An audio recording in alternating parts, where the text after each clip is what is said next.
The first sign came quietly, like most things did in Ethan Moore's life. It was a Tuesday evening, rain tapping against the kitchen window while he stood at the sink scrubbing a pan that refused to come clean. Lily sat at the small table behind him, legs swinging, homework spread out in neat, careful rows.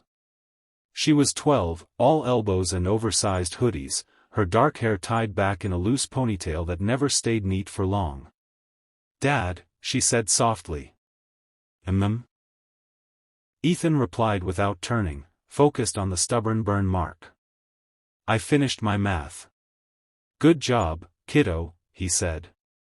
"Put it in your bag so you don't forget." She hesitated. "Can you check it? Tomorrow morning, okay? I've got to finish dinner."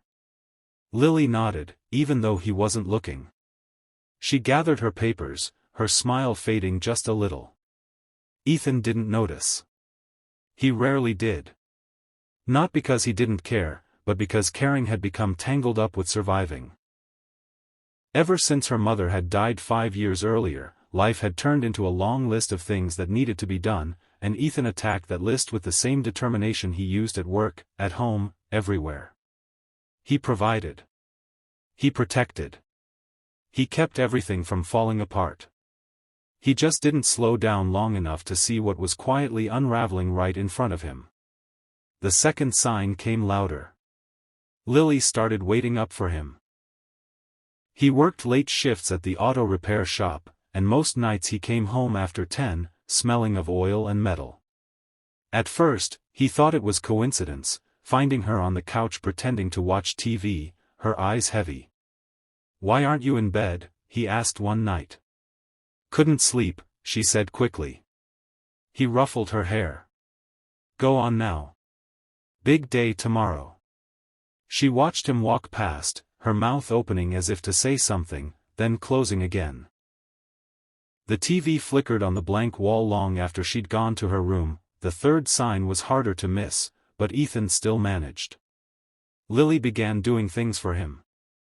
Small things at first. Making his coffee in the morning, even though she didn't drink it herself. Leaving notes in his lunch bag with crooked hearts drawn in the corners. Cleaning the house without being asked. "You don't have to do all this," he told her one Saturday when he found her scrubbing the bathroom sink. "I know," she said. "I just want to help." And he smiled, proud of how responsible she was becoming, unaware that children who feel secure don't usually work so hard to earn their place. The signs piled up like unread letters. Lily stopped talking about school. Her grades slipped slightly, not enough to set off alarms, but enough that her teacher mentioned it in an email Ethan skimmed during his lunch break. She flinched when he raised his voice, even when he wasn't angry. She hugged him longer than before, clinging like she was afraid he might disappear if she let go. Still, Ethan missed it all. He told himself he was doing his best. Single fathers weren't perfect. No one had given him a manual for how to raise a grieving child while holding together a life that felt permanently cracked. He loved Lily. Of course he did. He said it sometimes, usually as he was rushing out the door or reminding her to brush her teeth. "Love you, kiddo." Automatic. Safe. What he didn't do was listen.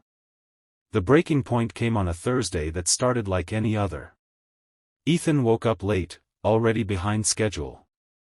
Lily was in the kitchen, quietly eating toast. "Morning," she said. "Morning," he replied, grabbing his keys. "I'm running late. You've got lunch money?" She nodded. "Dad?" He paused, one hand on the door. "Yeah. Can you come to the school play tonight?" He frowned, thinking. "Tonight?" "Yeah. I told you last week. I'm one of the leads." Guilt flickered through him, quickly smothered by exhaustion. "Tonight's going to be rough, Lil. We've got a big job at the shop. I'll try, okay?" Her shoulders slumped, just a little. "Okay." He kissed the top of her head and rushed out. not seeing the way her eyes filled as the door closed behind him. By the time evening came, Ethan was covered in grease and running on fumes. His phone buzzed with a reminder notification he didn't remember setting: school play, 7 p.m. He checked the time. 6:45. He hesitated, wiping his hands on a rag. "I've got to go," he told his boss. "Now?" the man asked. "We're not done. My kid's gotta play." His boss sighed but waved him off.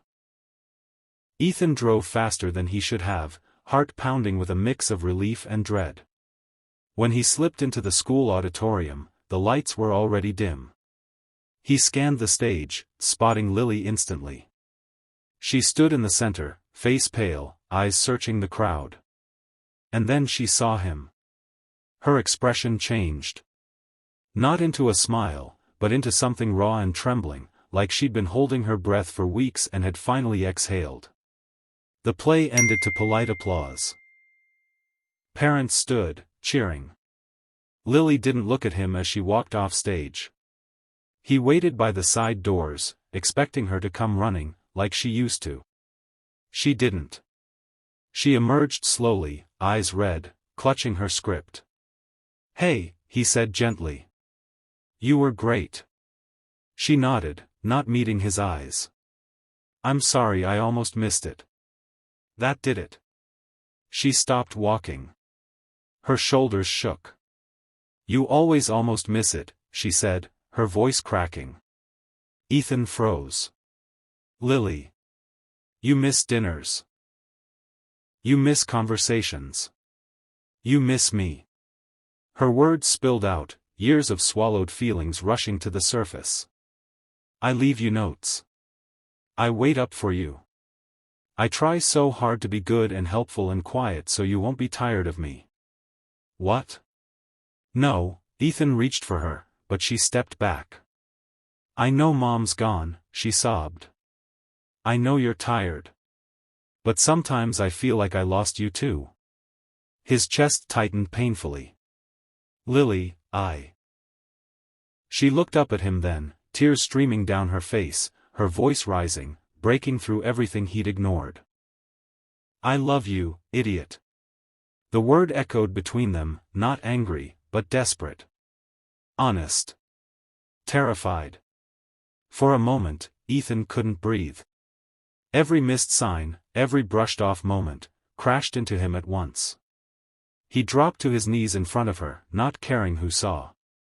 "Oh, Lily," he whispered, pulling her into his arms. She clung to him like she had when she was little, her sobs soaking into his jacket. "I love you too. I love you so much. I'm so sorry." They stayed like that for a long time, the hallway slowly emptying around them. Things didn't magically fix themselves after that night. Ethan was still tired. Life was still hard. But something fundamental shifted. He started coming home earlier when he could. He put his phone down during dinner. He asked questions and waited for the answers. When Lily said, "Dad," he turned and really listened. And Lily changed too. She laughed more. She stopped trying so hard to earn his attention and trusted that it was already hers. Sometimes, late at night, Ethan would remember her words and feel a pang of shame, followed by gratitude. Because she had yelled through tears, and he had finally heard. Love had been there all along. It just needed someone brave enough to say it out loud.